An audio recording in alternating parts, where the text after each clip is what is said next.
Welcome back, everybody. Today I've got something else different for you. I know the last couple videos have been kind of different, but Star Wars just came out a few days ago.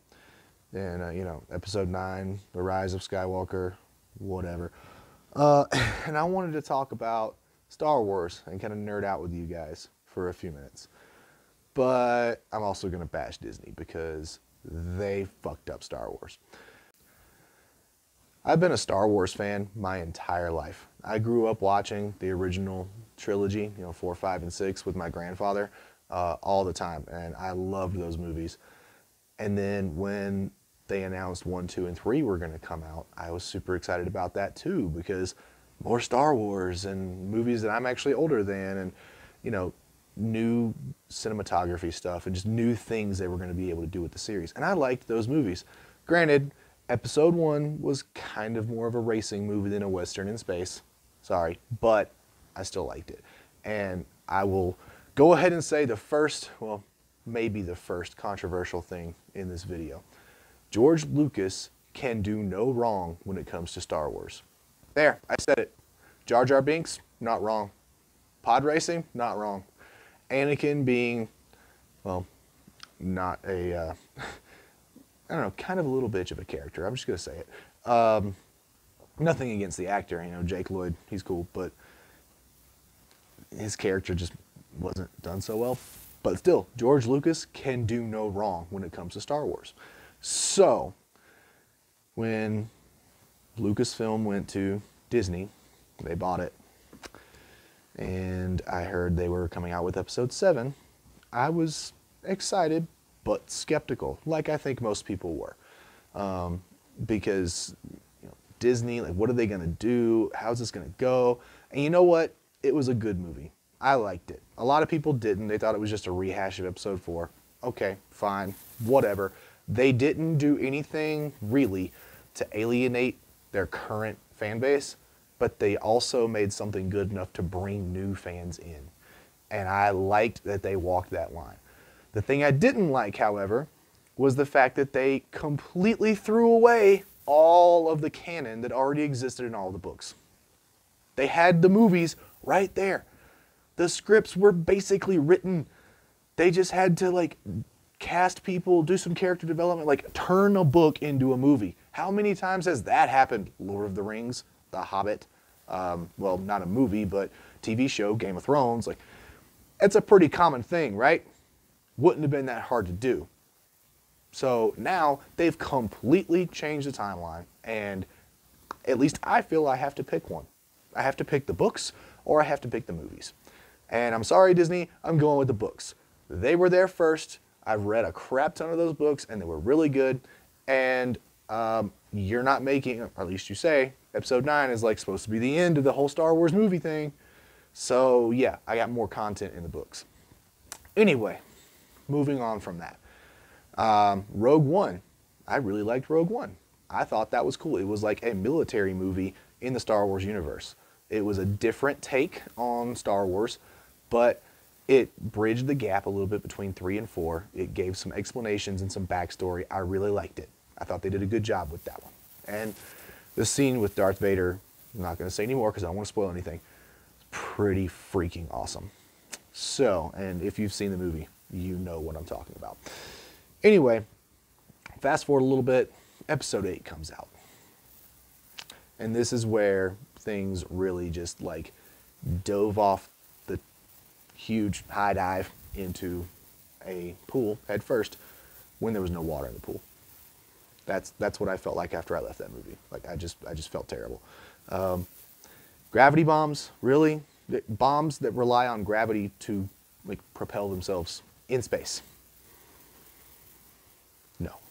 No. Also, Rey, she can't be nobody. They say in the movie that she's nobody. And they make you believe that she's nobody. Now, to be fair, I haven't seen Episode 9.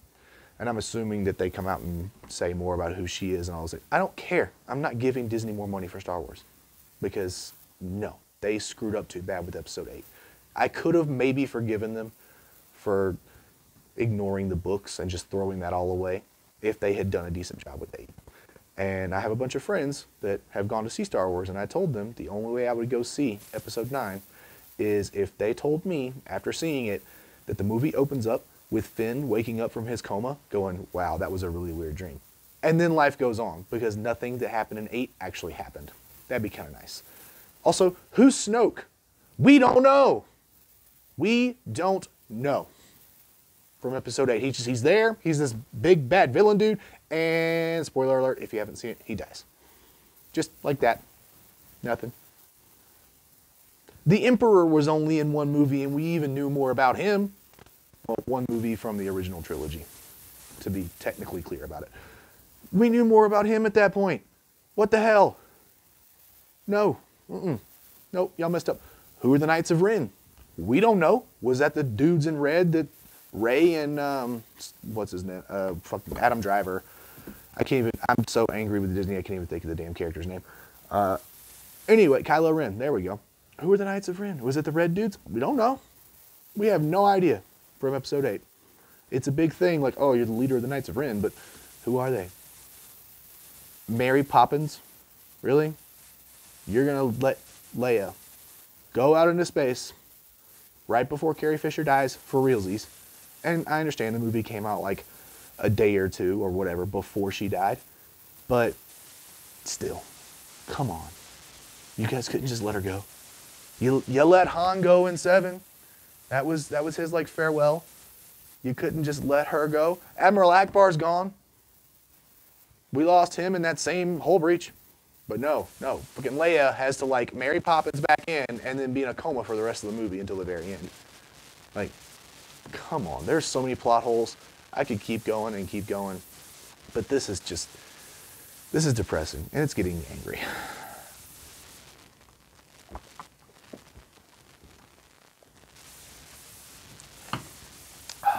That's better. So yeah. That's how Disney ruined Star Wars. They took a lifelong Star Wars fan and made him decide that he was never giving Disney any more money for Star Wars. And that's very, very sad. Yeah, sorry. I know that was a rant and really, really, really weird and not normal content for this channel, but I hope you enjoyed it nonetheless. If you agree with me, post it down in the comments. I love it when people agree with me because you know what? If you agree with me, you're right. I'm just kidding. I'm not always right. I'm not that arrogant, usually. But if you disagree with me, post it down in the comments and tell me why. We can talk about it. I actually have a good friend that I work with who's a big Star Wars fan, and we regularly have arguments because he is a fan of the Empire. The rebels are terrorists, and he does not support terrorism, and he's legitimately a fan of the Empire. Like, that's his thing. So it's fun to have these kinds of arguments, especially when, honestly, in the grand scheme of things, it doesn't matter. It doesn't affect anything. It's just people talking about things they like, kind of like with guns and what we usually do on this channel. So, yeah, let's have a conversation about it. I'm open to that. Excuse me, all that beer. If you guys did like the video, please go ahead and hit the like button down below and subscribe to the channel. If you're new to this channel, if you just clicked on this because it's at Star Wars, this is normally a gun-focused channel, but I talk about a lot of other different stuff too. Whiskey, philosophy stuff, some of that stuff's coming. It's not really up on the channel yet. Getting into concealed carry, like a lot of different things, not just gun. So if you're into anything like that, hey, scroll through the videos and see what you think. If you like them, hit the subscribe button. I'd really appreciate it. Other than that, thanks again for watching, guys. I really appreciate it. Y'all take it easy. Roll Tide. May the Force be with you. And I'll see you later.